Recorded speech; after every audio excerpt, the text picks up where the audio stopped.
Des fois, j'ai l'impression de procrastiner. Tout ça parce que je me sens pas légitime de faire certaines choses. Du coup, je remets tout à demain. Et actuellement, mes journées se ressemblent beaucoup. Tous les jours, je me lève à peu près à la même heure. Je pense à différents projets vidéo. Mais surtout, j'essaye de penser à m'aérer l'esprit. J'ai toujours voulu faire des choses différentes. Avoir un quotidien différent. Comme dans la vidéo, j'ai souvent travaillé pour d'autres clients, j'ai jamais vraiment pensé à mes projets à moi.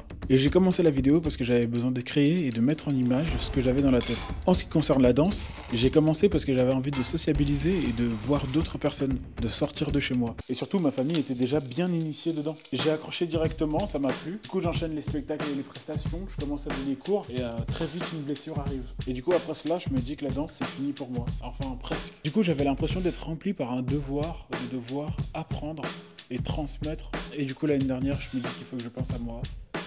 Et je décide d'arrêter. Et en vrai, honnêtement, ça me fait du bien. Je retrouve ma passion pour YouTube, je pense beaucoup plus à moi, et là, je suis en train de faire des projets qui me ressemblent plus. L'art, c'est un peu un moyen de communication. Pour moi, ça fait du bien de pouvoir communiquer via des vidéos sur YouTube, parce que ça me permet d'être un peu moi-même, de dire un peu ce que je pense. C'est vrai que dans la vie, je suis quelqu'un qui est assez réservé quand je connais pas les personnes. Mais en vrai, pour moi, utiliser l'art comme moyen de communication, c'est beaucoup plus facile.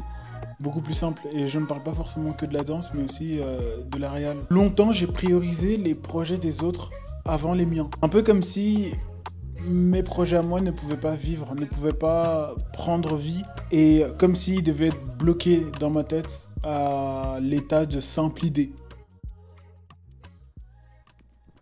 Et en vrai, honnêtement, YouTube pour moi, c'est un peu une manière de pouvoir m'échapper, de pouvoir parler, dire ce que je veux en fait. Aujourd'hui, grâce à YouTube, en fait, j'ai un peu une sorte de journal intime où je peux poster un peu tout ce que je veux et parler des sujets que je veux. Aujourd'hui, après avoir réalisé beaucoup de projets pour d'autres personnes, je pense beaucoup plus à mes projets à moi. Là, je suis en train de monter un assez gros projet.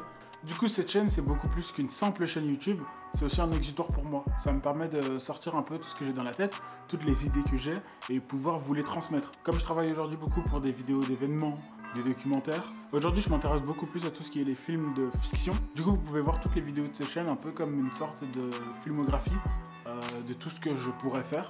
J'ai déjà énormément d'idées dans la tête, donc j'ai juste envie de tout vous montrer.